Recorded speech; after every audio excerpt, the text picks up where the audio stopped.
Welcome to the Financial Mail Green Economy Dialogue Series in partnership with the Gautrain Management Agency, Finbon Energy, JLL and NCPS. My name is Nastasia Arendse and I will be your host for today's session. Just to set some context, which you may have seen in your outline for the invitation, with the combination of blue and green cities, natural solutions to urban and climatic changes are making it possible and for the quality of life to be enhanced through a very shared experience. So green urbanization and the building of green cities has a number of benefits for the country and population: reduction of pollution, reduction of stress that public transport offers, education in biodiversity, increase in real estate values, and an increase in safety. So I'm going to be having a conversation with a really great set of people joining me, both in the house with us and of course online. Next to me we've got William Dax, who is the Chief Executive Officer of the Gautrain Management Agency. Next to him is Avesh Padiachi, who's the founder and CEO of Finbon Energies. And joining us online is Louise Collins, who is the Head of Engineering and Energy, Mia, and the Head of Project and Development Services for JLL based in Dubai. So what we're going to be doing is getting into one-on-one conversations with each of the speakers. If at any point a point comes through or a statement or question that you have, you're more than welcome to raise your hand when we have that Q&A session. And those of you who are watching us online, please use the chat facility if you have a question. It'll be really great if your question is directed at a specific person. But if not, I will be the one who will have the lovely gentleman next to me and, of course, the beautiful lady on screen answering those questions for you. So without much further ado, I mean, William, let's start off with you with this particular conversation. Talking about blue and green spaces, let's go, before we even get into the nitty-gritty of it, what does it mean for you in your organization as a start? Natasha, so our business is moving people. The important thing, though, is once we move people, how does that impact on cities and the economy? So the way I thought I'd explain this is to start off with an individual, wakes up in the morning and makes a choice. Am I going to go on public transport or get in my car? So let's take the high road. Hops onto the Gautrain, uses our bus, goes home to work, and then returns late in the evening. But if we break that down, on the train, as opposed to being in the car, they saved time, they saved a lot of carbon, and they saved money. More importantly, though, when they arrived at the destination station, they walked out, and typically in a Sandton Rosebank environment, there were a lot of buildings built around the station, which weren't there before the Gautrain station arrived. They walked to work. The part that's unseen, though, is how they helped in terms of the urban form, the jobs that were created, all of the supply chains that kind of support public transport. So a lot of that is hidden. A lot of people are thinking, well, I kind of like my car. It's the right, easy thing. Maybe it's not the right thing to do, but it's the easy thing to do. And what we want to highlight is that those personal choices impact on cities, and whether they're green and blue, or we'll have to choose another color, probably closer to orange or red. Yeah.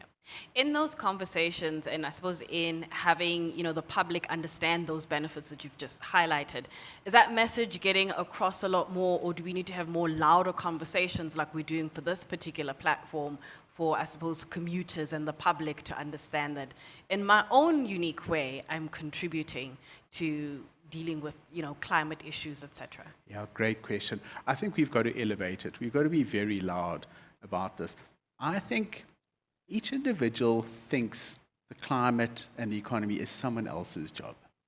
That personal decisions that they make don't impact on that. And I think each one of us probably, if we introspect for a while, make poor decisions, quite selfish decisions every day. What we do from a Gautrain point of view is to stop good decisions being sacrifices. We try and give the most efficient, safe, reliable transport system so that a good green decision doesn't have to mean some sort of personal give up. But absolutely, I mean, we need to be much, much louder about this.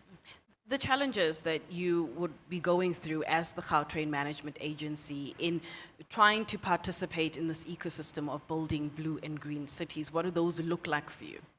It's all about public and private working together. Okay. You know, one of the things which few people know, we probably don't publicize it, is that we're a public-private partnership. So I come from the government side, we own the Gautrain assets, but they've been invested in and being run by the private sector. And then there's kind of a secondary PPP behind this, which is at each station, when you get out, those are almost exclusively private sector developments, where we as government were able to provide a good transport node, and the private sector was able to respond and build a better urban environment around it. I think that's a really winning combination, and it's something that we've got to build on in this country. You know, when you think of traffic and congestion, and I'm sure the audience, those who are Joburg-based, would, attest to the fact that when you look at areas like Fourways, where there's quite a lot of traffic, whether it's weekday or on a weekend, where does that conversation then go to if we're trying to deal with, addressing and alleviating that traffic congestion and trying to encourage more people to use public transport? Is it an investment thing where we're now starting to look at how do we expand our services as the Gautrain? How do you deal with that conversation? Absolutely. And it's a reality. I mean, congestion is terrible, but it's real. The thing that we can't see is the environmental harm that comes along with congestion. And what we can't see, but we kind of feel it, is the time that we waste in traffic. So that really helps us in the conversation around why rail needs to expand. And I'm being very careful not to say Gautrain only. Yeah. Rail networks in this province and in all the urban areas in this country need to be expanded. They need to adapt where people are now living and working. They need to become much smarter. They need to become much more efficient in moving people around, I'm going to say around our cities. When we talk about the idea of urban space in the metropolitan areas, is there enough of that urban space in order to be able to start thinking green and blue cities? Oh, difficult question. I think it's varied. I mean, there's certainly parts of Joburg, and I live further north in Pretoria, where the urban space is well arranged. But there's also this terrible legacy which we inherited the apartheid era of people being displaced and put in very bad urban environments. I think we need a complete makeover of how our cities work, how they function. And I'm very interested to read a lot of developments, and again, sort of the PPP type ones, where people are being given opportunities to live inside cities again. I think that's the heart of it. We've got to reclaim Joburg, Pretoria, CBDs, make them livable cities, get that urban space working again. I just want to take you back to the beginning. I mean, I was looking at your bio. I mean, you joined the agency in 2010 as the head of technical services and then moved on to the COO role 2014 to 2020. Over the years of the existence of the agency, how have we been able to, can you measure the contribution that you're making as an organization to the conversations around blue and green cities? Do you have a specific measurement that works for the organization? Oh, Natasha, I could bore you. We have so many figures. But I want to pull one out. A lot of people think that the Gautrain's a relatively small system. And I suppose we are 10 stations, 80 kilometers only. But since we've opened, we've moved 175 million people who otherwise would have been in some form of road-based transport. And getting back to my original point about the impact that had on the environment, that's tons of carbon saved. Time, we haven't calculated that, but I imagine it would be many, many, many millions of hours of time saved. But the economic impact is the one that I personally am the proudest of. You know, we calculated that for every rand spent on the Gautrain, we got 2.60 rand of economic impact. It's a fantastic multiplier, and it kind of shows the effect of, or the impact that efficient public transport systems can have on the economy. When I think efficient public transport systems, outside of thinking of, commuters and some of the work that you guys are doing, I automatically then start thinking of jobs in the green energy, in green cities, blue cities. How do you see the role of jobs fitting into the world that you've just described? Yeah. So the world that we're familiar with is the jobs created through our supply chain, but they're not necessarily green at the moment. So where our thinking is going is saying, what can we change on the Gautrain that creates more of a green impact in terms of jobs? And our first kickoff on this is our stations. Other than load shedding and the expensive running of generators, there's a massive argument to say, can we turn our stations and our parking areas into green energy production areas? We could certainly produce for ourselves, much more efficient. We could take ourselves, I'm going to say completely off the grid, but less grid reliant.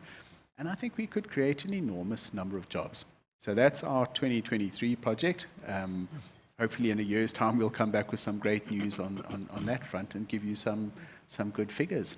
If you were to go that route, what would roughly, I mean, we probably don't know the exact figures, but would that be at an immense cost, or would then the costs eventually, the benefits outweigh the costs? Great question. And it depends on what technology we went. If we went for a battery solution, definitely the capital costs would go up, but we would be more self-reliant. So we've got to figure out those trade-offs to try and get that sweet spot between kind of optimal capital investment and the best sort of economic and environmental returns. I'll pause that a bit just to encourage the audience in the room as well as those who are watching us online.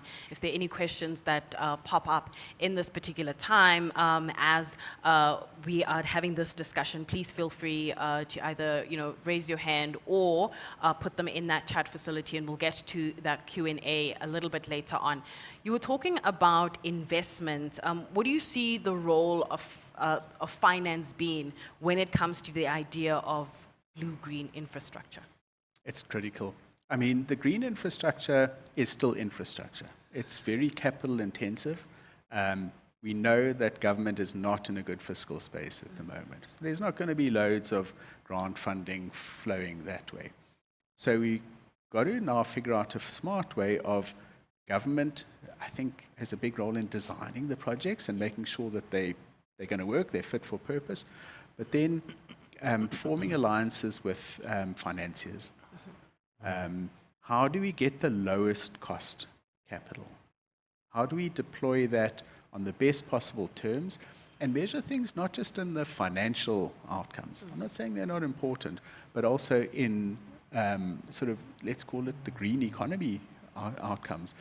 And we've seen the fantastic returns, again, sort of like the green returns, which have come from the renewable energy program run by government.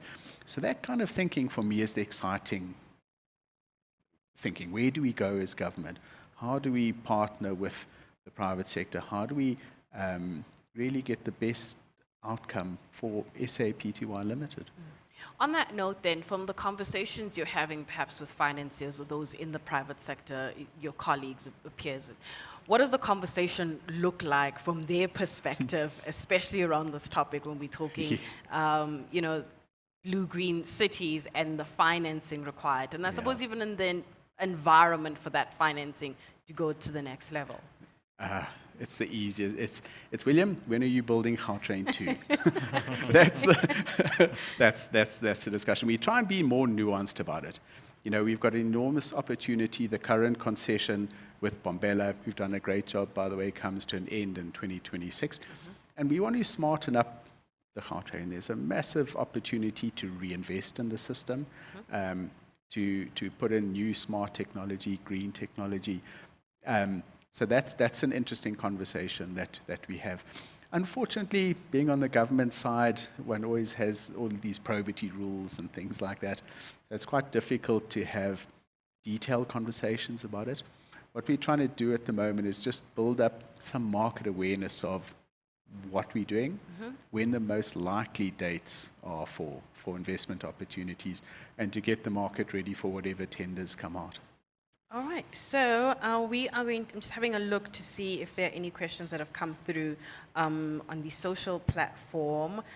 Not as yet, but we're going to be moving the conversation swiftly along in this particular case, where we then have the next set of one-on-one discussion. And Avesh, I'm going to come to you, founder, CEO of Finbon Energy, for those of you who are just joining us, and just a little bit about the company prior to founding Finbon, and this is in particular case Avesh. He worked as an attorney specializing in corporate law at Weber Wenzel in South Africa. He advised companies on cross-border transactions in the energy, oil, gas, and financial services industry. The same sort of question that I set for William earlier on, how are you seeing that conversation around blue-green cities? What does it mean if you had to define it from your perspective? Yes, Nastasia, thank you very much for having me on the show, and welcome to your viewers. For our organization, Blue and Green City really is a design method, and it's a methodology to enable cities that are sustainable, environmentally friendly, and healthy places to live and work. And the way we see that really is that there are three key pillars: water and biodiversity, energy and materials, and very much what William touched on earlier, urban planning and transportation. And in order to enable this framework, there are key elements in the consideration of blue and green cities. Electrified public transportation, that William has touched on now, urban planning and transportation, the renewable energy solutions.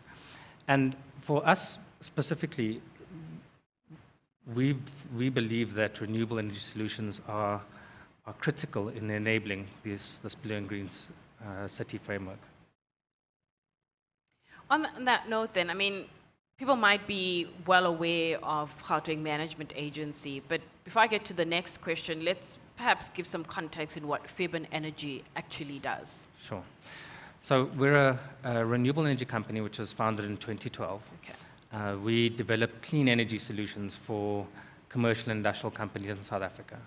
So we add value to our clients by reducing their operating costs through long-term sustainable energy solutions. So how we do that really is we would design and finance a solar system, install it at our client's property, and then sell the electricity generated from that system to the client. And typically, there's a cost saving relative to what we charge as Finbon Energy, as a developer, and what our clients are paying to council or to Eskom. And typically our clients are manufacturing companies, retail centers, property funds, hospitals, and we combine the solutions to include commercial grade battery storage, as well as continuous gas supply if our clients need electricity during the day and the night. I heard Eskom, and I cannot, run away from that question. And I think also William touched on it a little bit. We're in a situation where we have an energy crisis. And while we're trying to have the conversation around green urbanization, what is the issue, which is the massive issue we're having around the energy crisis, then hinder this whole conversation and around green urbanization? I mean, how do we deal with that sort of conflicting issues here? I think you've touched on a point which is really important. I mean, the elephant in the room, Nastasia, is that we've recently had stage 6 load shedding. And I recall 2.5 years ago that we found ourselves in a similar position. I was looking at these numbers the other day. In 2020, we had 35 days of load shedding. Last year, we had 48 days of load shedding. And in this year alone, we've had 81 days of load shedding, still with 3 months of the year to go. The economic effects on businesses are significant. And when I speak to our clients and we speak to manufacturing companies in South Africa, and they say, Avesh, how can we operate as a business, as a going concern, when we have 6 hours of power cuts per day? And I think if we translate that and look at that in terms of how does it impact the economy, so it's estimated for every stage of load shedding, there's a reduction of 250 million rand in terms of the country's GDP. So if we extrapolate that forward, when we have stage 6 load shedding, the country loses 1.5 billion rand per day. So that's a very real loss to the economy and to the country. And we're of the view, and it's our belief, that renewable energy solutions are the most cost-effective and quickest way to resolve the country's current energy crisis. It's a very, very simple statement to a complicated problem, and I'll be the first to admit that there are challenges with renewable energy, specifically around the variability of energy sources,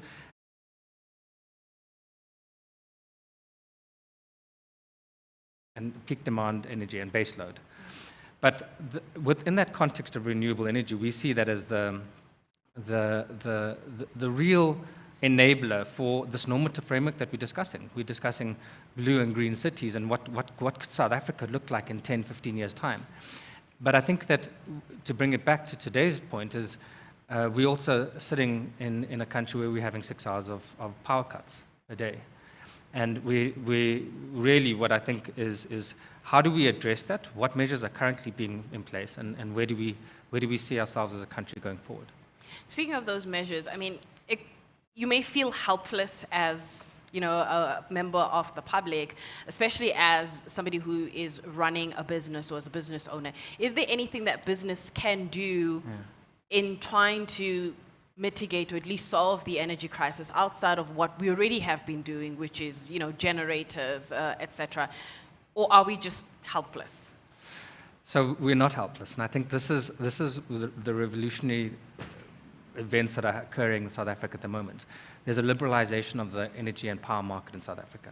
So with the unbundling of Eskom into generation, transmission, and distribution, we're seeing changes in law and changes in policy, which are now enabling businesses to be able to contribute to resolving and solving this energy crisis directly, for the first time in the history of South Africa.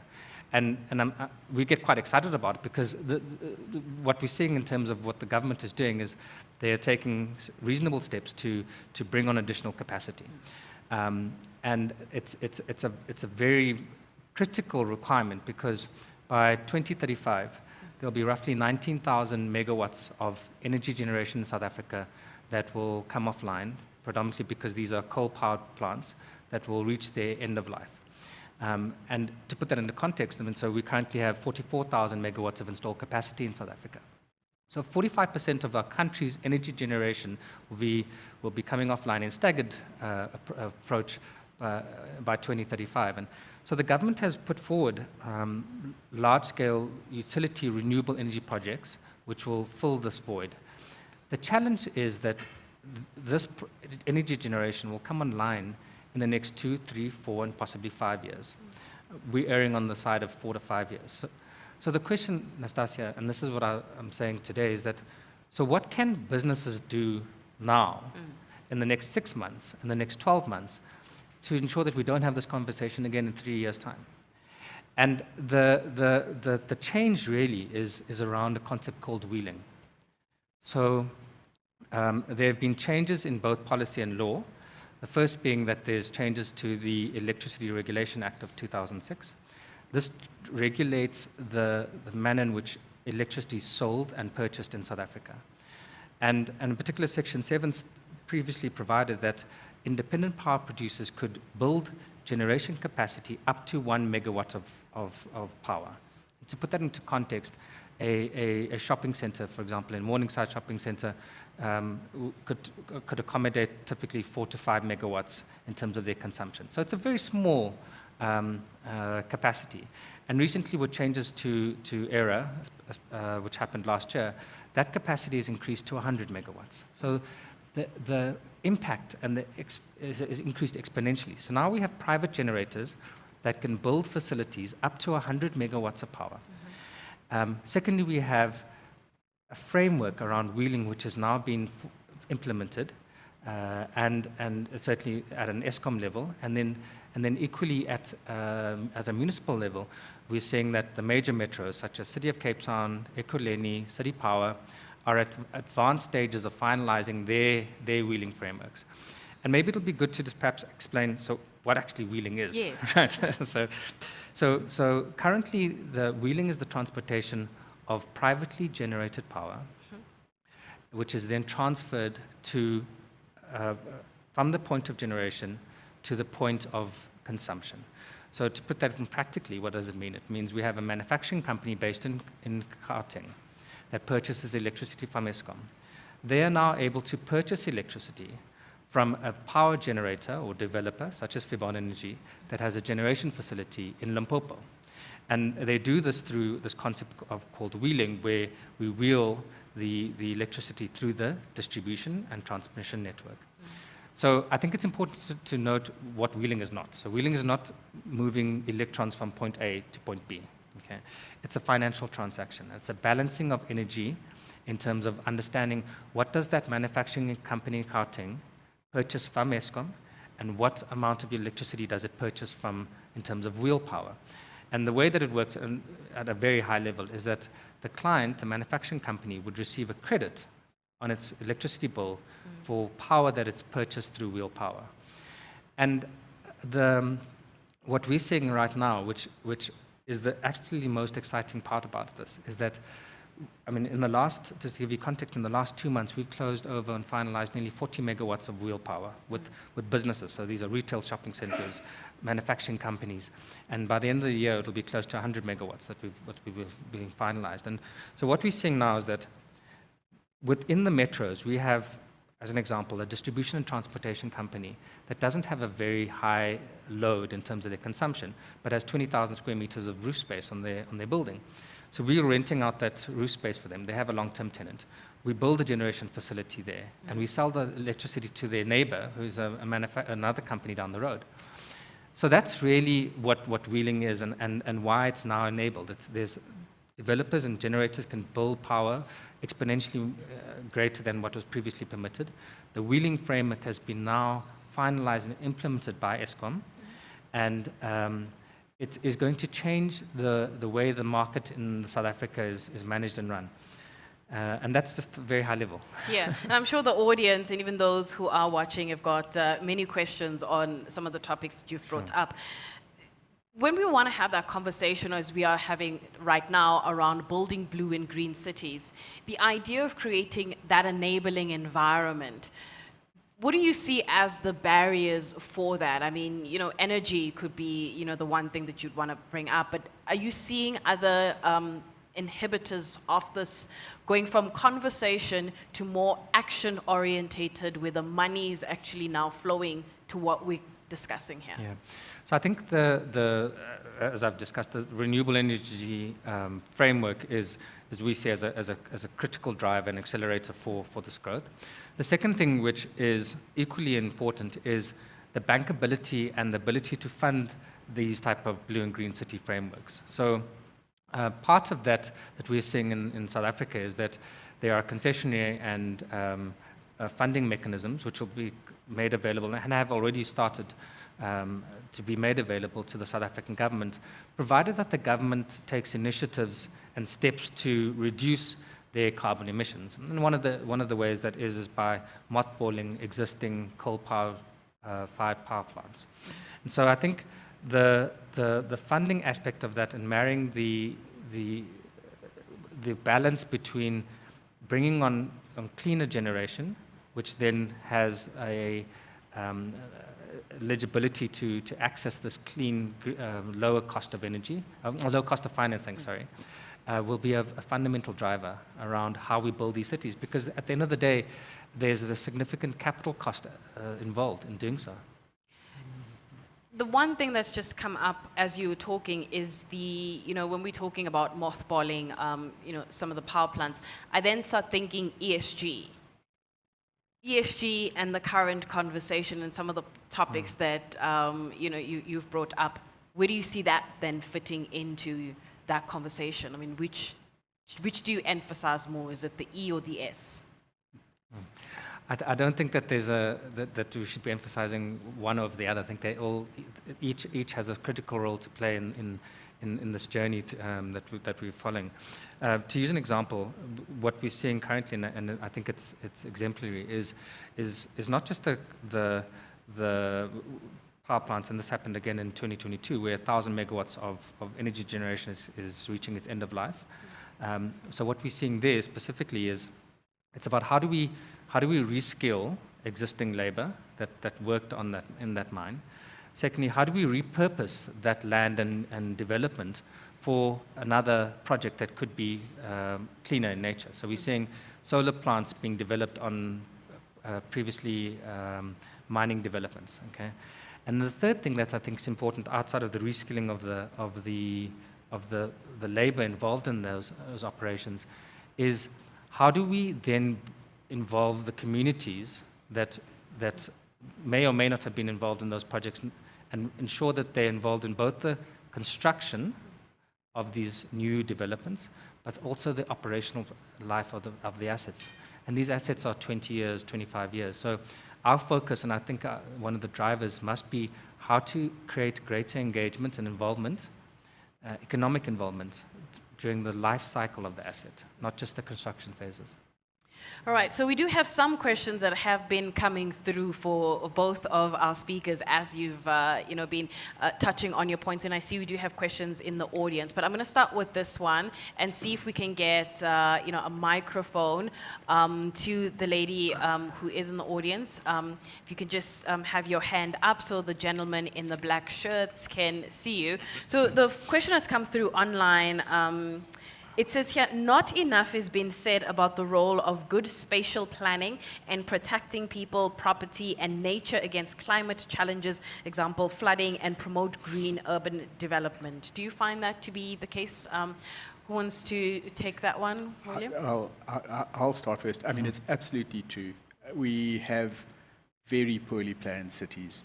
Part of it we can blame on the apartheid era, which was a deliberate intervention, a social intervention. But we continue to build housing developments away from where people work. If you get a satellite photo of Gauteng, we're building houses 50, 60 kilometers away from jobs. And we're doing it because the land's cheap. Yeah. Now, I can't think of a worse reason to go and build houses away from jobs. It makes no sense at all. So the call to arms here is to say, can we have integrated planning where land use, transport, energy planning, whatever it is, actually gets pulled together in one pool? And this is not a public issue or sort of a government blame issue. Private sector developers love going out to where land is cheap. And because their developments do create jobs and they do have a positive social impact, they're approved. But we then live with the legacy of this urban sprawl. Now, tighter cities, bringing people back into CBDs, creating livable, smart cities has got to be front and foremost in our minds. I wish if government had one sort of mantra that we could do planning around, it would be integration. Your thoughts, Avesh, before we get a question from the floor? Sure. So I think that what we're seeing globally, certainly over the last 5 to 8 years, is that there's an increased awareness around how does one restore the urban area's natural water cycle. And this is largely due to the occurrence of flood events that we're seeing globally caused by climate change. But taking it back to South Africa right now is that I very much agree with William. I think that historically we haven't addressed adequately, I think, the spatial planning and urban planning around developments from its inception. And I think part of that is because it touches on one of the aspects we spoke about, is these things cost money and a significant investment. And one of the things we're seeing is that people want to invest money where they feel there's security, there's energy supply, there's tenure of land rights.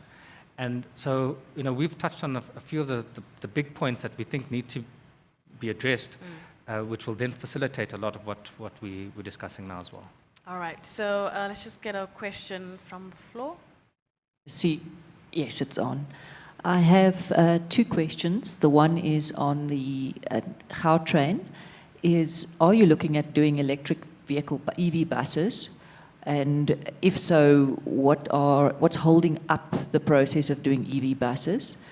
And then the other question is around the energy sector, is with the amount of renewable energy, particularly solar, which is very easy to install because the EIA requirements are much lower than for wind, and there are plenty of empty roof spaces, is how do you propose that we should deal with the duck curve that will be forming where minimum demand will become noon, and then you have got this incredible ramp between noon through to 7 or 8 at night? And do you see, particularly with households and geysers, where everyone comes home at 5 o'clock, has a shower between 5 and 8, and each one of us as an individual is actually a huge part of the problem for peak load? Are you seeing any shifts or movements in terms of the numbers of batteries that you're seeing installed in manufacturers, and how do we address this peak curve that's going to appear in the next 1, 2, 3, 4 years and be more of a problem, in fact, than load shedding? Do you want to tackle the Gautrain question? Yeah. And Why don't we switch them? So to address the issue of there's two fundamental parts that you've pointed out, and the first is the variability of renewable energy, and the second is the baseload capacity and need. So the part of what we are focusing at this point in time is that there's going to be a stopgap in terms of actual generation capacity. So the renewable energy at this point in time will be able to assist with one, emergency power, and it'll mitigate the country having to fire up their open cycle gas turbines, which comes at a significant cost. In terms of the managing peak demand, both in terms of residential and the business perspective, what we're seeing personally is the implementation of battery storage solutions. So at a residential level, although we don't operate in that market, it is becoming more cost effective to install battery solutions. And what we're focusing at this point in time on is actually behind the meter battery storage for commercial grade solutions. So we're looking at this for captive power with the mines, as well as large scale manufacturing entities. And the way that we manage peak demand then is that it's a combination of demand management internally within that company. And then secondly is then oversizing generation capacity, and it could be solar, it could be wind, to then supplement stored capacity in terms of battery storage. And we're seeing this particularly as well with the municipalities, where commercial grade or utilities grade storage will be behind the meter and will be able to assist municipalities with storing generation capacity and discharging at peak, which is actually at this point in time, one of the largest pain points for metros and as well as Eskom nationally. Vish answered that much better than I could have, that's for sure. On the buses, we own 125 buses. So relative to the number running in the province, it's really small. So the first part of the answer is we made a mistake. We contracted that we would replace our bus fleet on a like-for-like basis. So what we've done is just enabled the chassis to be able to take in new technology, greener technology in the future. The bigger problem, though, is economies of scale. You know, I really am pushing very hard for big-scale changes in bus fleets. You know, if there's around 2,000 buses operating in the province, I don't want us as the Gautrain to be going out and saying, okay, we'll do 125, and maybe Joburg does theirs, and then Patco does theirs, etc. We really need a coordinated approach. And we see around the world, New Delhi did it. They have zero diesel buses running around. London, all the European cities are doing that. So we're engaging with the new transport authority. We'd love to see a coordinated single buyer approach to this that we can then latch on to, whichever technology is chosen, and then we'll be ready, we'll convert our buses. All right, so we're going to pause for now and then bring in the next speaker. It will also be part of a panel a little bit later on. Her name is Louise Collins. She is the Head of Engineering and Energy for the MEA region and Head of Project and Development Services for JLL based in the UAE. And of course, as I mentioned, they're managing the energy and business across the Middle East and Africa side of things. Louise, thank you so much for joining us. I mean, I'm sure you've heard a little bit from what the speakers were saying a little bit earlier on. But before I get into, the policies and how they play a part in, decarbonizing cities, if you had to define it then from your perspective, what does building blue and green cities look like for you? Well, JLL is one of the biggest real estate businesses in the globe, with 80 offices globally. And for us, if we're contributing from a building perspective, 50% of the greenhouse gases are coming from buildings, and if 80% of that is coming from cities, for us, it's about how do we decarbonize our cities and make them greener from a real estate perspective. It's obviously an ethical issue and it's opportunistic. We're saying that about $275 trillion will be spent over the next 28 years on turning our cities green. So again, that's a huge opportunity for us as a business and for our clients, with green premiums and the green value uplift on buildings that we're seeing from China through to Europe. And we're starting to see that now across Africa as well, although a little slower. From your perspective and your experience, how are policies playing a part in decarbonizing cities? Well, we'd love to say that we can think beyond regulations, and in an ideal world, we would, from an ethical perspective, run green buildings, but unfortunately, that's not the case. And we really need to look at, from a legislative perspective, how we can leverage finance particularly. I often say, is sustainability a privilege of the rich? And in some cases it is. Those that are spearheading innovation and technology and sustainability are paying a premium from the outset. But as soon as regulation and legislation to comply with green regulations, 2050, well, they're not going to exist in their most optimum. So we need to look at it twofold. We need to look at new developments, and we need to look at our existing building stock. How do we optimize the buildings that are still standing now and will be standing in 28 years' time? Looking at those and how efficiently they're ran, from everything from the light systems, from renewable energy on site, all the way through to the technology of IoT that's becoming available. And then when we look at new builds, it's future-proofing those new builds, looking at the embodied carbon that we're using, where we're supplying these buildings from. Again, looking at renewables and how technology will really reduce the energy usage of buildings going forward. It's from both perspectives. When you think about the many actors that play a role in this conversation, or in us trying to get to blue-green cities, what are they up against? What are the challenges here? For me, one of the biggest issues right now is transparency. I guess a lot of people don't know what part their building plays in energy usage. There's not, most countries don't have a live set of data that benchmarks how your building is operating and how efficiently that's operating. And we don't have benchmarks of what's the best hotel in your area and how is that operating and what kind of systems are they using.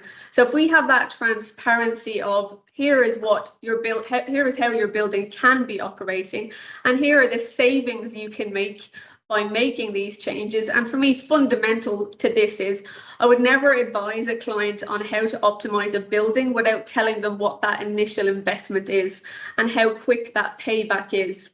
We're looking at some buildings at the moment, and for a 20% reduction in energy, there's a 3-year payback. So again, it's making awareness of what's available, awareness of how good your neighbour is performing and what the goals are and what you could possibly gain by making this transition is really first and foremost for me. What does the conversation look like from a financing perspective when we have these conversations around blue-green cities, and then you bring in what's happening from the sort of building real estate side? I think finance is where a lot of people get stuck. Obviously, cash is not everyone's friend at the moment. We know that people are focused on the cost of energy and what's coming over the next couple of years globally.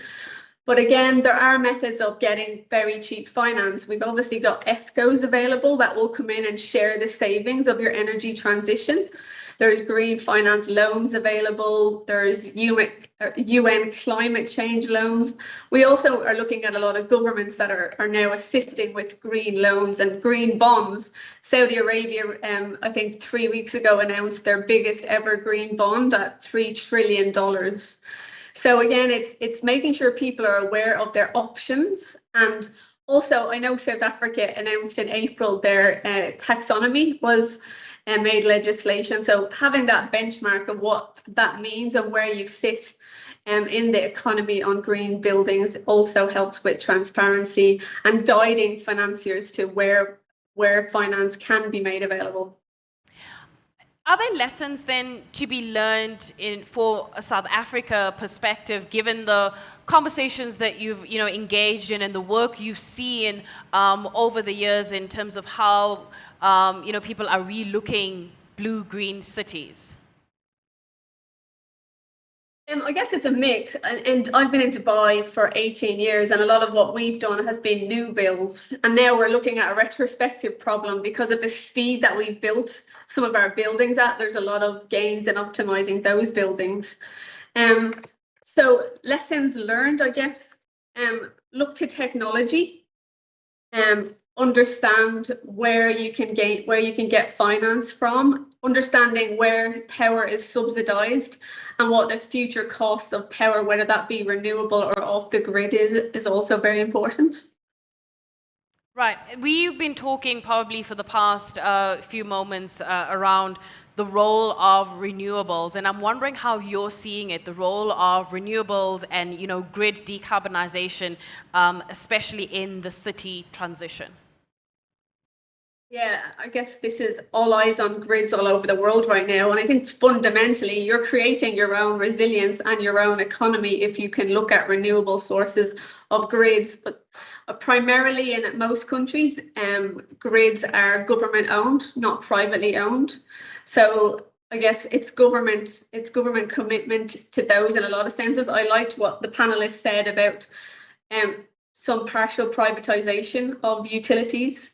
And I guess there's going to be a huge demand in that, particularly in South Africa. We're not there in the Middle East yet. We're not privatizing our utilities, but we can see some parts of Europe doing that right now. I think Germany have bought back their their state oil imports in the last couple of months. So we're seeing huge transitions between private and public utilities. So it'll be really interesting to see where that sits over the next couple of months, if not years. But Dubai is committed to 30, I think in the UAE, we've committed to 30% renewable energy by 2030. So very ambitious. Right. I want to go back to a point we were mentioning. I mean, we're talking about, investing and finance. The idea of maintaining the urgency for investing in green cities, is that getting louder? I mean, how are you seeing things? Again, some sectors, corporate sectors, absolutely. There's a huge prevalence of reporting from a global perspective in corporates. With smaller, more independent companies, we're seeing less of it. But transparency, again, is growing. We're seeing people dip their toe in. I think we did a survey at the start of this year, and post-COVID, 95% of global corporates had committed to some type of sustainability, but only 10% of those have actually sat down and roadmapped out what that looks like for them. So people want to do it, but they don't understand how to do it. They don't understand the gains. They don't understand the impact on the environment that they can have. But again, that's coming. How quickly that's coming with the global issues right now and investment, I'm not sure, but it's definitely on people's minds, but not seeing as much of it outside of big corporates and governments right now. Is it a benchmark issue, or is it, how you work at your progress or look at your progress depends on the area that you're in or the country that you're in? Or is it, like I said, a standardization issue? I personally feel like it's a country issue. We're seeing a lot more marketing and transparency around sustainability in a lot of countries. I know South Africa is becoming more prominent in what you guys are doing. Morocco, Ethiopia are becoming more transparent. The Middle East UAE are trailblazers, and we can see Saudi Arabia catching up on that. But again, we're still quite behind Europe. They're much more aligned on what they're doing and their commitments. And with COP coming up in a few weeks, it'll be interesting to see which other countries across Africa and the Middle East are really looking at what they're committing to as well, which will fall downstream to building owners and business owners primarily. Just checking if we have any questions for Louise in the audience. And I will have a look online. Louise, the idea of having, I mean, how are you seeing the role of business, you know, a city level and a government level in the building of blue and green cities? Like, in an ideal world, what would that look like? And is it achievable from your vantage point? Well, everything's achievable. If you said to us 4 years ago, could we get through a global pandemic and keep the world moving from home, we would have all said no. If we can look at the government and partnerships committing fundamentally to green cities, then we'll have a can-do attitude. We will find the tools, whether they're tech or innovation or transparency or finance, to make it work, yes. But I think it needs to be a partnership between governments and businesses. There was a question we were talking about here when it comes to the role of good spatial planning in protecting people against, you know, property and nature against climate change. How are you thinking around that role of good spatial planning from a JLL point of view? Yeah, we're looking at a lot of mega developments in the region across Africa and the Middle East, and we are seeing a lot more emphasis on community, on where the part water plays in cooling island effects, natural ventilation across buildings, etc. So from a new development perspective, we are seeing a change in that. Unfortunately, like the gentleman said earlier, we're a little bit stuck with some of the existing developments and how cities have historically been badly planned to push people into certain areas or to maximize spaces because of the cost of land. Please, before we sort of move on to the next part of the program, there were two other questions that came through for the panelists who are with me here in the room. And there is one that actually I will direct to you, but I just want to deal with some of the two that have come through here.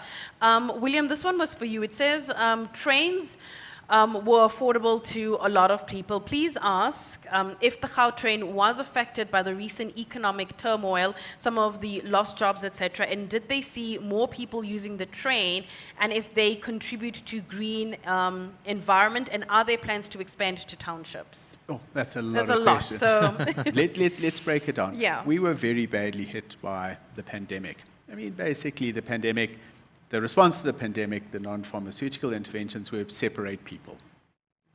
Keep them at home, separate them. The exact opposite of what we do. So yes, it hit us very, very, very badly. The issue around fares is the interesting one, because there's a critical element of sustainability of public transport systems. Now, I think around the world, there's probably one or two, and Hong Kong would be one of the two, maybe Tokyo, where they actually get enough fare revenue to cover their costs. It's very, very rare. So public transport is essentially a public service that is subsidized. The question that you got to ask is, how much should good public transport systems charge their customers to use? And that is where our gold standard is to try and cover operating costs with operating revenue. Then government's role is around the construction of it and the long-term maintenance of it to make sure that that public asset is maintained. But in South Africa, we have quite a unique problem in that a lot of people can't afford that, you know, the transport system like Gautrain. That's where our thinking is going towards saying, how are subsidies directed appropriately? I keep saying, don't subsidize me. I get on the train in Hatfield, I get off at Midrand, I do it because I choose to. It offers value. But there are people who would get on, let's say, here in Park Station or Midrand, who genuinely need a subsidy. Now, can we use technology to identify those people and to offer those appropriate discounts? If we can, it's a win-win. We get more ridership, We might lose a little bit on revenue if we get it wrong, but I think the economic returns will greatly benefit that. So there's a very interesting discussion around fares and the financial sustainability of these systems. Before I go back to Louise, are there plans to expand to townships, which was the third part of the question? Absolutely. We're planning 5 phases of expansion, very visionary, long-term stuff, and it would cover, I think the key area that we've got to hit first would be Soweto Sandton, but ultimately would link up all of the areas around Midrand and then heading out towards Mamelodi, which is Tshwane East area over there. So no, absolutely, the bigger the rail network is, the more efficient it is. Where do most of the people live? They live in townships. So it's about linking where people live to where they work. Just checking if there are any questions from the audience. We'll get a mic to you. There are 3 questions from the audience. Perhaps this is a follow-up question for William on public-private partnerships as a vehicle to really filling the gap for infrastructure. Now there's been criticism about PPPs as being possibly unaffordable for our fiscus. And of course, when you look at the model and the long-term benefits, it's a no-brainer. But do you think that as a country, if you consider the social and the political dynamics of our country, the triple P model is the right model, or most probably the optimal model towards creating blue and green cities? I do. I'm going to be a bit less binary than that. It is a very good model. And I think what we're finding in South Africa is that where we think we're taking a cheap solution, we end up with absolute disasters. And I mean, I think everyone in the audience would pick an example of where public money has been put in, public delivery, and it just hasn't worked, and it's ended up being very, very expensive. I think what we've got to be better in our PPPs, though, is in optimizing the costs. Often we over-specify what we want. You know, examples would be you walk into a PPP hospital, you'll see MRI scanners that just aren't available in the public hospital. Why is that? There's a tendency to over-specify. So there's definitely improvements in it, but is it the right model that we should be following?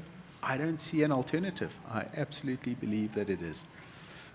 All right, so here's what we're going to do. We've got about 1.5 minutes left, and I just want to ask this last question to Louise before we take a comfort break. I do see the 2 gentlemen who wanted to ask questions, so what we're going to do, I'm going to ask the last question to Louise. We're going to take a comfort break, and then when we come back, we will start off with the 2 questions that we've left for the gentlemen. Louise, before we go into that break, there was a question that's come through asking, what do you see as the barriers to that greater uptake of blue-green infrastructure? Cost is still an issue, although the cost of renewable energy has come down, I think, 4-fold in the last 10 years. So that's going to get better. And as governments commit to decarbonising their grid, the cost of wind, solar, green hydrocarbon, etc., is reducing significantly. So I guess it's commitment at a grid level from the utility provider will really kind of influence how that rolls out across. I guess it will decrease the payback period as well. And once countries see the reduction in paybacks for their renewable utility, then it'll go on to the next country and so on and so forth. So what we're going to do right now, we've got about 25 or 26 seconds. We're going to take a comfort break, and then we're going to reconvene with the panel discussions, which will include the Q&A, obviously with the 2 gentlemen who wanted to ask their questions, and anybody else who has a question from the floor, and this includes those of you who are joining us online. This is an opportunity for you to stretch your legs, get something to drink, and perhaps think about some of the comments and points our panelists have brought forward. And if there's anything that comes to mind or a question you want to pose to them, that opportunity will be available for you. So we're going to take a comfort break, and then we will reconvene here in the next, let's say, 15 minutes to start the panel discussion at 11:15 sharp. So let's take a break.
I hope you had time to stretch, get a glass of water, and we are going to continue with the rest of the program. We're also going to be continuing with the conversation that I've been having with my panelists who are joining us in the studio to talk to us about building blue and green cities. To those of you who may have missed their names, we've got William Dax, who's the CEO of the Gautrain Management Agency, then Avesh Pratiachi, who's the founder and CEO of Finbon Energy, and joining us online is Louise Collins, who is the head of engineering and energy for the MEA region based in the UAE, and she is representing JLL.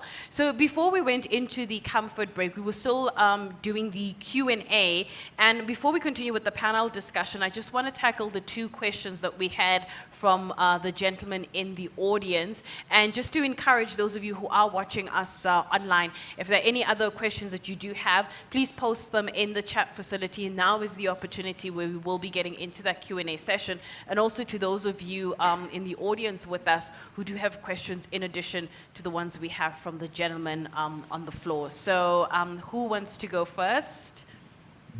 Sure. I'll go first. A question for William first, and then also for Avesh. William, has Gautrain investigated the opportunities associated with integrating into other transport systems? So I'm sure you'll be aware, you know, the last mile and first mile of any public transport system are some of the most difficult to get right. And we have a number of quite established informal and formal sector transport networks nasty in place, and I'd be interested to know what's been done around integration there. And then for Avesh, Nastasia asked you about the hurdles to wheeling, and I think you sidestepped it, but I've got one. The transmission and distribution grid is fundamental to the successful implementation of wheeling, and we know that we have serious weaknesses there in South Africa. So I'd be interested to know what your thoughts on the reliability of the transmission and distribution infrastructure is, and how that can be addressed over time. And then also, Eskom has the administrative capability to enter into wheeling agreements, but the municipalities are much slower and much further behind. That's a significant inhibitor, particularly where property owners, like the company that I work for, have a lot of properties that are not on Eskom connections. So you know, we're very excited, as are you, about wheeling, but frustrated by those hurdles and limitations. Probably best that we stick to the areas that we know. So let me do the first and last mile one. You're absolutely right. You know, the trip is only as good as the first step and the last step that you took. And it's a massive challenge for us. You know, when Uber came out to South Africa, I think it was mid-2017, it was an absolute game changer. It had loads of potential for sort of that complete trip.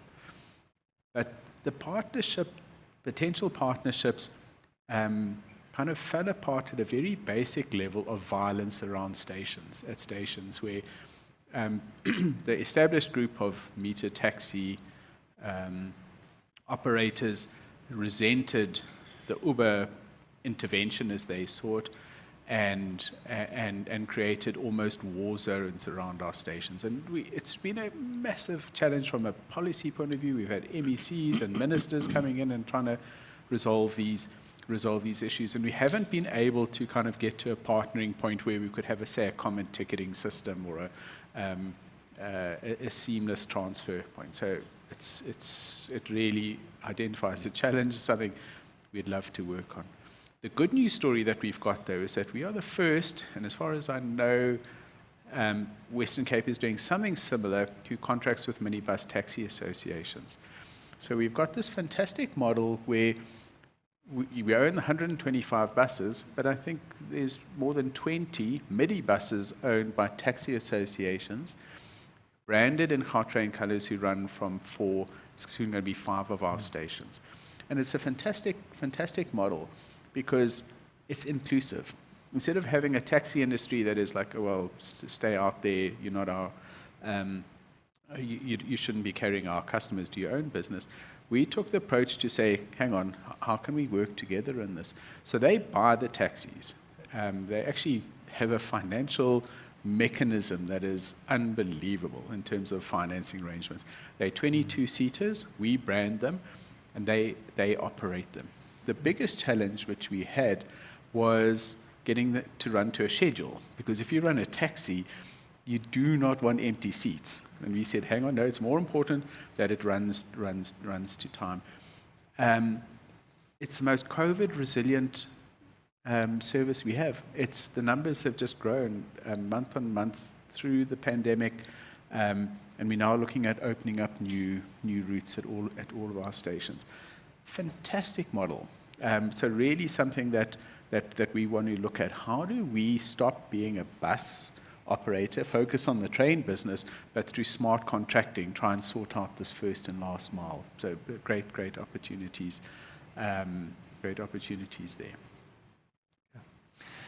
So I think maybe just to touch on the questions, if I understand correctly, the first is you asked really around the grid itself and the stability and its ability to support wheeling, and the second then was the question was around what you refer to as frustrations with some of the metros. So I'll start with the latter. What we're seeing at the moment is that in the major metros, certainly, the wheeling frameworks have been finalized and are subject to approval. And the approval really there would be the concurrence by NERSA.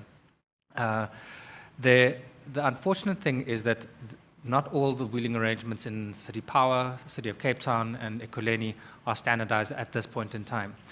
But I sit on a few of the industry bodies, associations, and we engage with the government at different levels around this. And our view is that the finalization and the concurrence is imminent. So that would at least in terms of major metros permit wheeling within that framework. I think the practical issues that we will still need to encounter would be the legal and administrative requirements around applications to NERSA for registering these projects. Equally, the metering of how this would work is still an issue that will need to be addressed, and we'll figure this out as we go along. I think talking to the first aspect around the grid stability and network. So our Under-Director has recently projected that in order to strengthen the transmission network, we'd need to make provision for roughly about 130 billion rand, and for the distribution side, about 56 billion rand. And that's the first stage that needs to be done before 2030. Okay. Now, the way that we've viewed the energy transition is that the first stop measure is how do we ensure that we have sufficient capacity in terms of generation. So that'll be the first point that we look at. Then the second part is what you've discussed now, which is equally important, is once we have that generation capacity online, how do we actually then transmit that either through the transmission or distribution network? Our view, and personally the way that I see this working, is that with the unbundling of Eskom into generation, transmission, and distribution, we're going to see a move towards privatization of certain of these network lines. So William spoke about this public-private sector partnerships. And I'm not sure if it's going to take that form of a partnership, but there certainly will be greater involvement by the private sector in terms of ensuring that both the transmission and the distribution network is sufficiently capable of managing future generation. Okay, so Louise, just a question coming saying how the trend for more responsible and sustainable business has impacted real estate portfolios. What have you seen from JLL side? It varies in different parts of the world. In London, they're seeing up to 12% uplift in green premiums on rent from green real estate. I think in the States, they're seeing up to 24% uplift in green leasing prices. We're starting to see it in the Middle East. We're doing a project at the moment in Nigeria, and the valuation uplift is about 8% on a green optimization project that we're doing with Edge for a shopping facility in Nigeria. So it's coming slowly. There's a bit of oversupply in a lot of areas, which doesn't help. But I think as people become more educated on the payback periods, we're going to see a lot more of it. When you talk of oversupply, perhaps you can unpack that. What do you mean? In certain parts of the world, obviously post-COVID, the demand for commercial in particular has reduced. Offices, there's not as much demand for offices in a lot of parts of the world with work from home. So that will realign itself slowly over time. People will come back to the office, and demand as more businesses form again, that will come back. But at the moment, there are a lot of markets with an oversupply of commercial real estate. And part of that again is looking at what the future of real estate looks like. Is that more of a hybrid of kind of coffee shop, living spaces, residential buildings with offices, micro offices, which also helps what you're talking about, the issues that we're having in our CBDs right now of overcrowding, micro offices being dispersed around cities and outside of cities. So that obviously cuts down on transport and reduces demand in CBDs as well. So we're seeing a small part of that as a trend that's coming out at the moment. We've often been talking about this post-COVID world and what that would look like, and it's quite interesting that you brought up some of the trends you're seeing from a real estate perspective when it comes to demand for commercial property. In this world where we've already more than just experimented with the idea of working from home. In fact, there are more, I think South African, some of the listed companies are already moving with that hybrid system. I think one of our listed banks has also sort of sold off some of their existing property or office property because they're now moving into this world where people are doing sort of 60% at home and 40% in the office. What does that then do to existing real estate portfolio? How do you then, do you reconfigure it? Do you change it into, what is office to something slightly residential? What does that then do to that conversation that we've been having, at least for the past hour or so, around blue-green cities? Because we're not needing that much real estate anymore. Well, that's yet to be said. Google are now paying their staff to come back to the office, or offering those that are staying at home a reduction in salary. So I think the demand for human-centric experiences is bringing people back to the office in some respects. But yeah, we are seeing a lot of repurposing of commercial real estate, like I said, into hybrid social spaces, some of them getting turned into offices and hotels. But the demand is definitely still there. It's just finding out the balance of what that will look like in the future. I guess people are looking for more space for less people so they can have relaxation areas or social spaces. Again, back to the reason people want to be in the office is so that they can have that human-centric approach and see their colleagues and be more relaxed. I think that's what we've kind of taken away from COVID. A question looking at what you're seeing from a developer's side. Are you seeing a shift from, companies or organizations looking for prime real estate and now championing the idea of net zero carbon? Are you seeing that shift from wanting to be in a prime real estate location with a very beautiful view to now thinking differently about what you actually want in your development? Yeah, absolutely. And at the moment, the supply for green buildings is quite low, so the demand is quite high. I think, again, corporate boards reporting on GHGs, they have to walk the talk, as we say. They need to be in these green buildings if they're promoting it. So we are seeing a lot more of that. From a retrofit to a new build, one of our net zero buildings in the UAE is done by Brookfield, the international developer, and their premiums are 30% uplift on rent and they're 100% occupied. So we're seeing a lot more of that regionally and again in Africa as well. A question coming through here looking at sustainability and climate change, and the question reads, both these two terms are complex and cost can be an issue. What are the low-hanging fruits that we should pursue at a household level, business level, and as well as local government level? Have any of you had the time to think about sustainability, climate change? from one's own point of view or at their level? I'm not so sure about low-hanging fruit, but my sense is that kind of the pandemic gave us a chance to push a reset button. You know, little things like the demand for, little things, big things, the demand for transport, road congestion. I think that we've got to change the way that we plan our cities. And I had to come back to the same theme that we were hitting before. We've got to now be thinking 20 or 25 years ahead. Use this opportunity where we've got off the conveyor belt of sort of constant activity and just say, what do we want our cities to be looking like in the future? I have seen over the last 3 months at a provincial level as well as at the metros here in Gauteng in actually revisiting all of their transport plans. I really hope that some good stuff comes out of it. I really hope that better integrated land use planning comes out of it. Then maybe the low-hanging fruit, which we really should be going for in our Foundavish, the discussion around the financing of renewable energy, that there are institutions who can actually take away the capital requirement pressure and offer sort of smooth long-term financing, for me is a bit of a game changer. You know, sadly the pressure's off me to go and find however many tens of millions of rands to do this, and there's opportunities for the private sector as well. Sustainability and climate change? So I think that in the future, at least in the next 10 years in South Africa, the sustainability initiatives, I believe, will be driven by the private sector.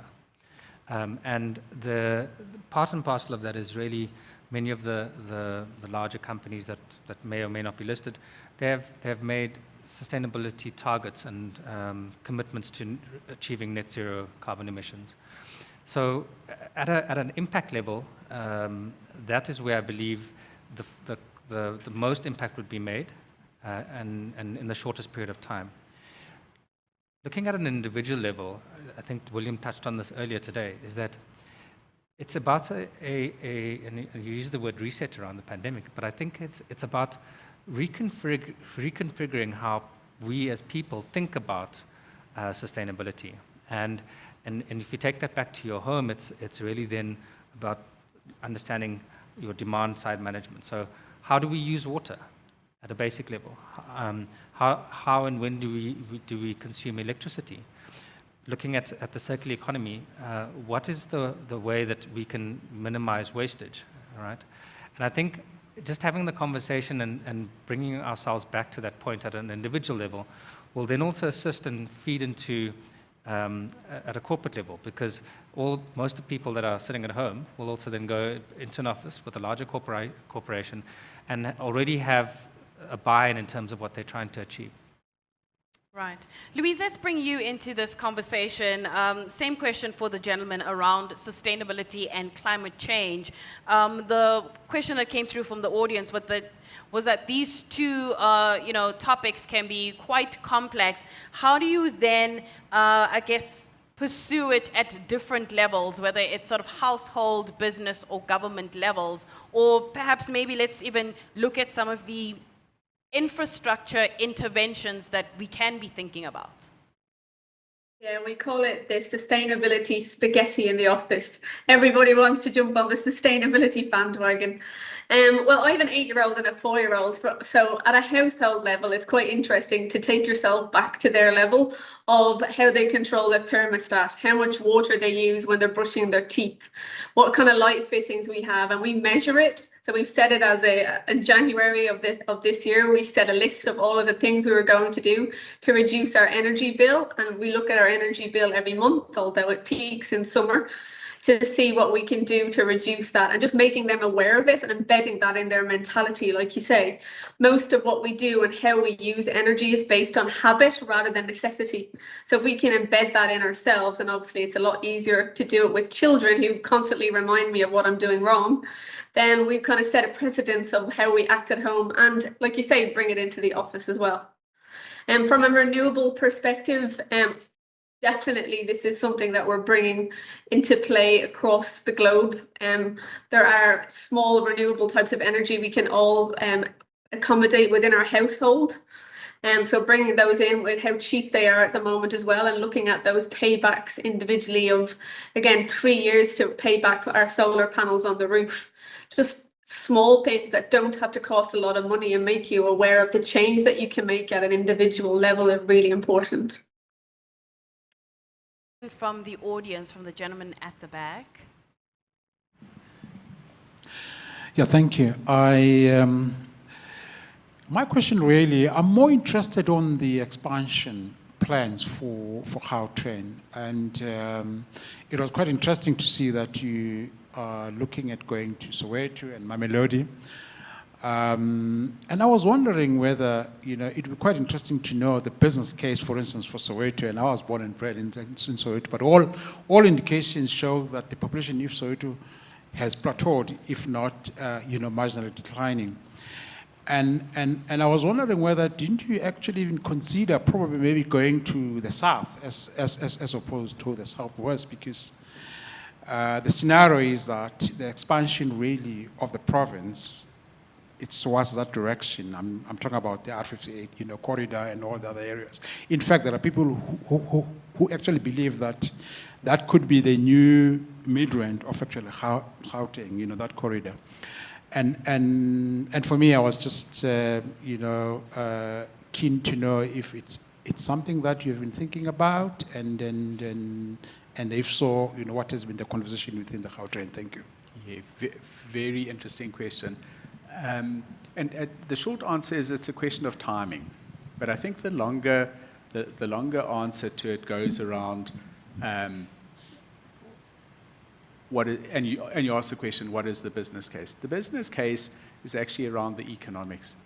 The time it takes someone to go from northern Soweto to Sandton, and it's channeled via Park Station, is up to 3 hours a day. So you're spending 6 hours in some form of traffic or not.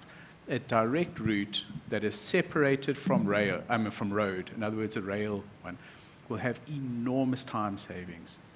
Absolutely massive. And if you think about the area between Soweto, you've got Roodepoort, all those townhouses around the Little Falls Honeydew area, and then the developing Cosmo City and Randburg. There's a connectivity problem that we have to solve now. Your question about the south is completely valid, though. When do we get there? And we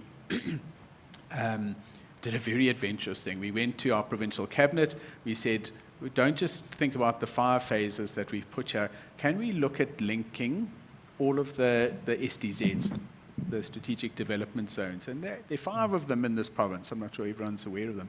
And they're quite scattered around the province. How do we connect those? There's Lanseria, which is coming up. There's the automotive sector. Then there's down in the south in the Vaal area. So we've started drawing lines on maps. And I always get into trouble when I say this, but there's huge potential for expanding the rail network throughout the province. Way too early to talk about timelines or anything, but we want to start the discussion now, because if we don't, what will happen? Land planners will do things first, and then we'll come in and try and retrofit later at great cost. William, we're going to stay with you. There's another, I think this is more of a comment, but I will just, gauge your thoughts on it. And it reads, transport services partnering with the taxi associations are very good. I'd like this model extended to cooperatives and also have service stations owned by joint ventures from community structures. Great thinking. Great thinking. There's a partnership which we have at Gautrain with the Shared Value Africa initiative. And it really has opened up sort of our way of thinking around things. And the story goes something like this. It used to be single bottom line. Then it was triple bottom line. Now it's about saying, how do you as an entity, public or private, create value and share it? And the answer which comes in is around ownership. And I think, Avish, you touched on it earlier. How do people own the decommissioned or the newly commissioned replacements for the... if you can crack how you share value, the potential is limitless. And I'm going to make sort of a concrete example around this, and it's in the way of a question, was when the PRASA network was shut down, why did people break down the stations? Why did they go and vandalize something which, maybe a few months before had been a key way to get to and from work?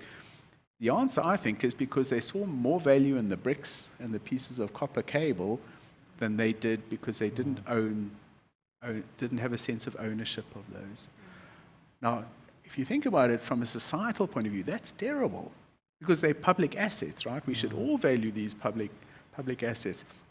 But somewhere along the line, something's got broken in terms of the way that we share value in the country. And forgive me if I sound deeply philosophical about it. I'm an engineer. I'm not allowed to philosophize. But somewhere in our model, in our PPP model, we've got to be able to create and share this value. We can call it socioeconomic development. We can call it, what is the renewable energy program? Call it, Avesh, I forget. The independent power producer program. Yeah. But they crowd in sort of ownership and long-term operating costs.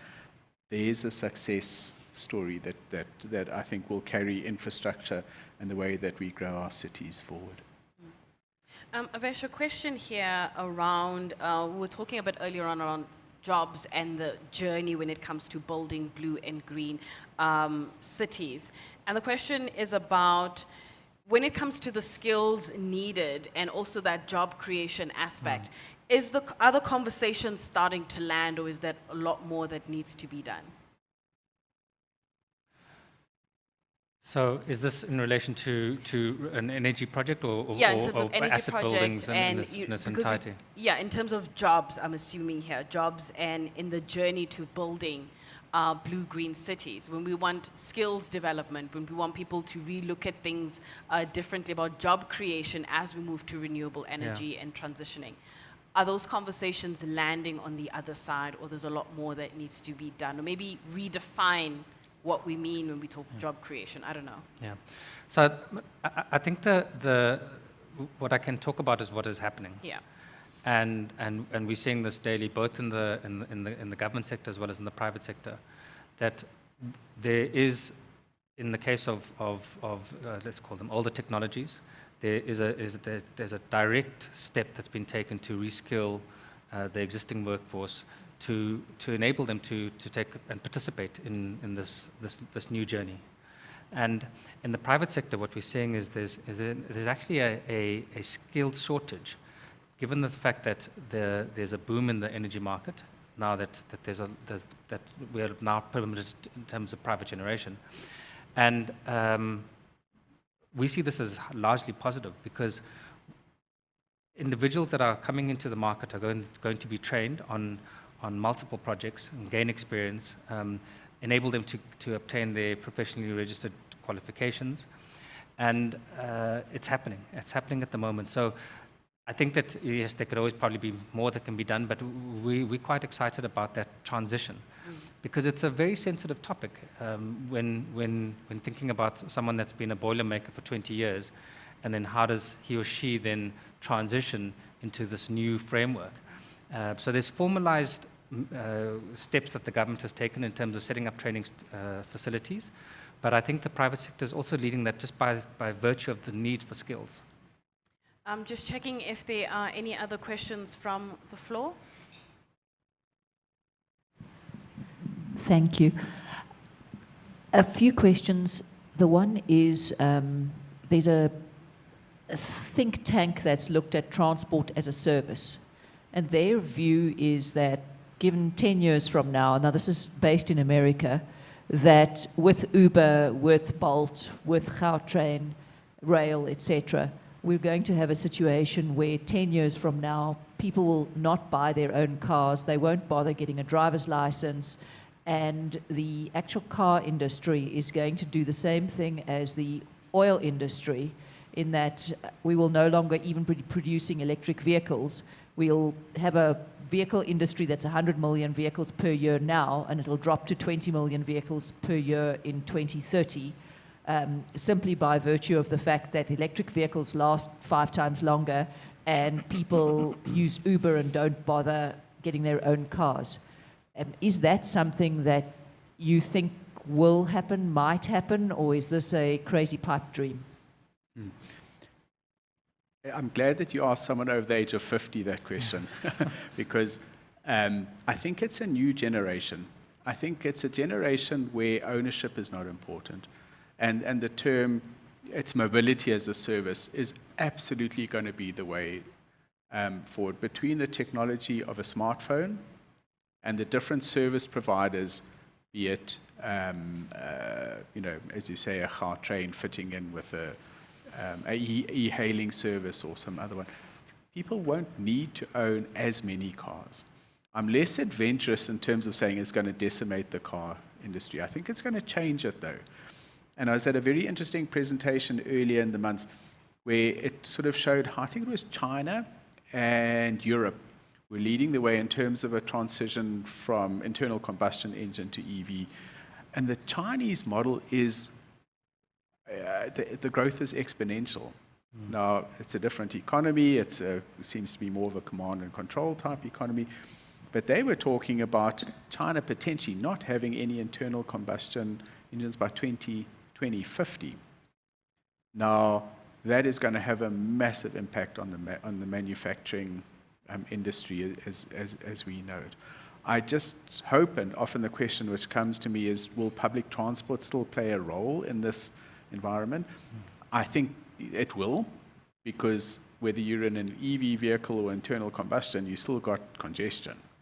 So I think there'll be a role for rail as a sort of a mass transit mover, but all of the feed and distribution, the first and last mile, is going to move out into mobility as a service, if I were to predict the world in 20 years' time. Okay. I think we have a question from you. Yes. Okay. Can you hear me? Avesh, 2 questions for you. The first is just around base load. I support renewable energy, but I think they've struggled with the argument around a short-term solution for base load. Is that micronuclear gas is part of that conversation? Do we need this transitional fuel? What's your kind of response to that? And then the second one is just around your comment on green hydrogen and its role in the South African economy, and your opinion on those 2 things. Sure. So to touch on baseload, I think what we're doing as Finbon Energy is we're integrating solar PV, which is a variable energy mix, with continuous gas supply and commercial grade battery storage.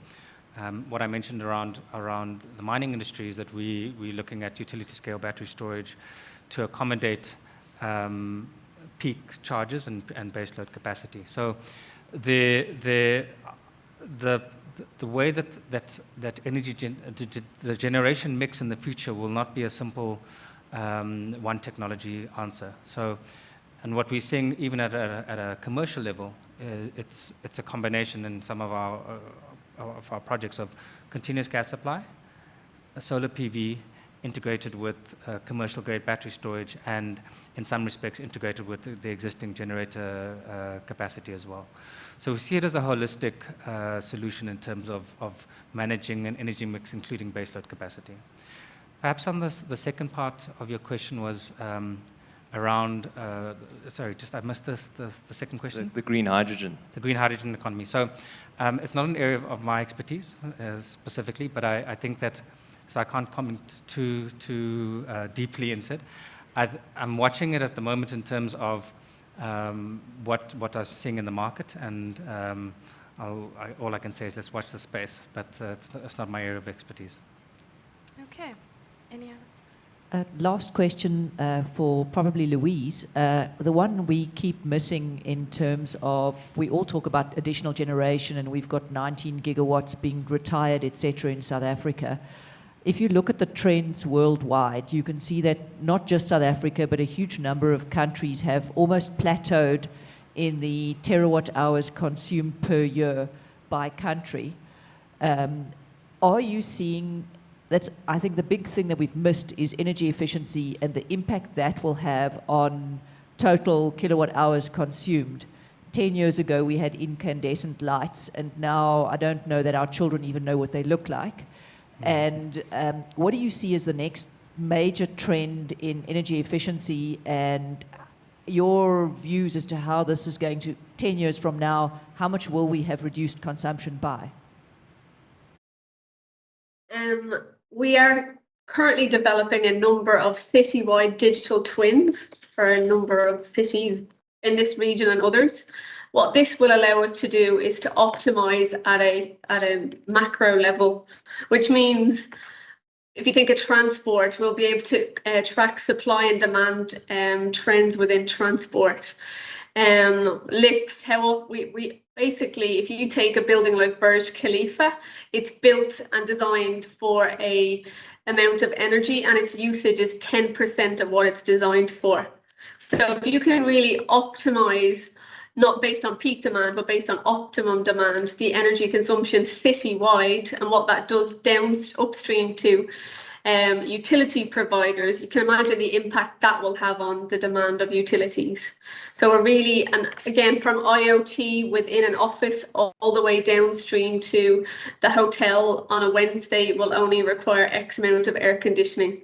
If we can bring all of those things together on a digital platform that controls how we use energy long term, then the reduction in energy that we'll see going forward, I think, will be phenomenally less. But again, you have to weigh that with the increase in population in cities that's happening globally as well. What energy will look like in 10 years, if I knew that, I'd probably be very rich right now. But I certainly think it will look very different, and we'll have a lot more transparency on usage, and we will obviously use a lot more energy per capita if we're smart. Just checking if there are any other questions from the floor. Louise, I'm going to stay with you for this one, with the question that says, with the weight of demand for sustainable real estate outstripping projected levels of supply, if the current supply of net zero buildings is insufficient to meet the projected demand, does retrofitting existing stock become the more critical solution if we're looking at transitioning to a low carbon economy? Absolutely. And again, remember that recycling buildings and upgrading buildings is much more optimum than building new buildings. If we have to demolish buildings, what that does to our environment is far more prolific than building new buildings. So in an optimal world, what we would look at is retrofitting and upgrading existing buildings. Using renewables, bringing in more passive. There are a lot of things we can do to existing buildings as they stand. And as we said earlier, technology from building initiation of building stock that's 20 years old to now is phenomenally more efficient. So if we look at retrofitting, even the MEP alone within buildings, we can reduce our energy usage massively. And again, getting to net zero, everyone panics about net zero. There are very few truly net zero buildings in the world. This is a journey that we're on now. It's about optimizing what we have, bringing in renewables on site where we can, and then getting the grid to perform as net zero as well. Gentlemen, I read a very interesting statistics early this morning saying that 5.2 trillion approximately will be needed over the next decade to decarbonize the built environment. But then reading that stat, you automatically start thinking it's going to be a situation where you have corporates, investors, development institutions, etc., all participating in that role to at least get us close to that. How do you imagine that role transitioning if we had to look at a South Africa perspective, if we were to talk about the different role players who can help us get closer to at least thinking a lot more green and this conversation moving to more actionable stuff? So a year or 2 years from now, we're not necessarily repeating the same parts of the conversation. Yeah. I mean, the theme at conferences, infrastructure conferences, used to be the infrastructure gap. And there also, it was trillions of dollars. And then you go to Africa ones and it was billions, hundreds of billions, and then in South Africa it was. And the numbers were just so daunting that eventually you just go blank and you just think, well, we'll never close this gap. I think what we've got to do is not be daunted by the size of the challenge, but be smart in how we tackle it. and not to separate out, okay, what we need to do in terms of our just transition and converting existing infrastructure, and then kind of double count that with the new infrastructure that we need. We've got to combine the two. We've got to be saying that any money that we spent as government or the private sector has got to be spent in the most energy efficient and set the parameters. I mean, not just pick on energy efficiency, but that it ticks all the boxes for sustainability. If we try and tackle these things as two completely separate problems, and I've seen it before, we freeze. Yeah. You know, so let's be smarter in what we plan, what we build, how we build it. Right. Avinash, there's a question I just wanted to read out for you. The question says that with a lot of companies outpacing policymakers in their own ambitions, i.e. having their own targets around what they want to achieve, how do we shift the conversation to having a more collective responsibility where we're seeing national and city governments taking bolder steps to support what the corporates are already doing in those ambitions? So I think that through the liberalization of the energy and power market, this is going to be the new norm in terms of how states at a national, provincial, and local level operate. And the reason why I say that is the primary driver for this change of collective action is going to be driven by revenue collection.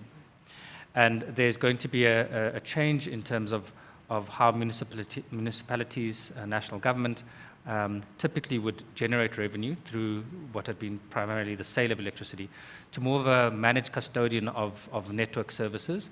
And the way that the private sector will participate is that a lot of the financial obligation will be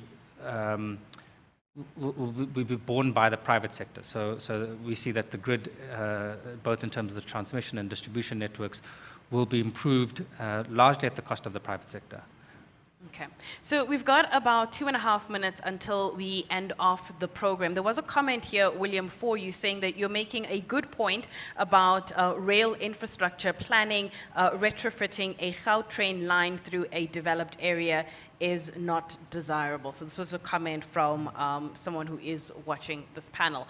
As we get to the closing, Louise, just in like a few seconds, if you can, if we were to wrap this up and as a takeaway for the audience, not just in the room with us, but online, what do we walk away with here to think about, to possibly implement, to take the conversation further around what we've discussed for the past couple of hours around building blue-green cities?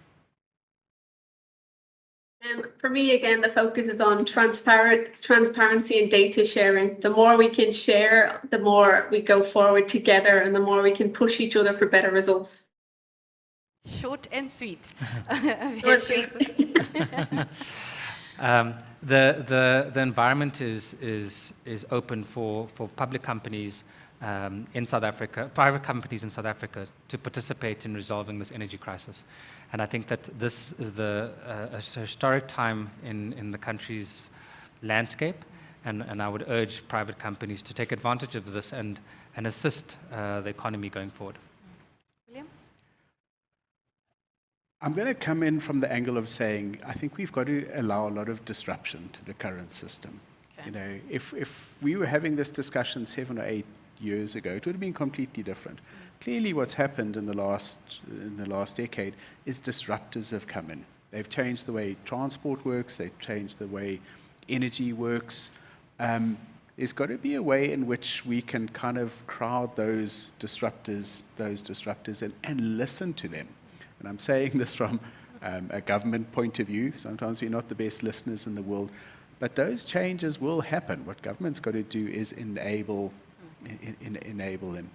William, let's leave it there. Thank you so much for your time. That is William Dax, who is the CEO of the Gautrain Management Agency. Next to him, Avesh Padiachi, founder and CEO of Finbon Energy. And of course, joining us virtually was Louise Collins, who's the head of engineering and energy, Mia, and the head of project and development services at JLL, based in the UAE. That is it. That's where we're going to leave it. Thank you so much for tuning in, and thank you so much to the audience. If you do want to network with our panelists, they will be with us after the program. So thanks so much for tuning in. Goodbye.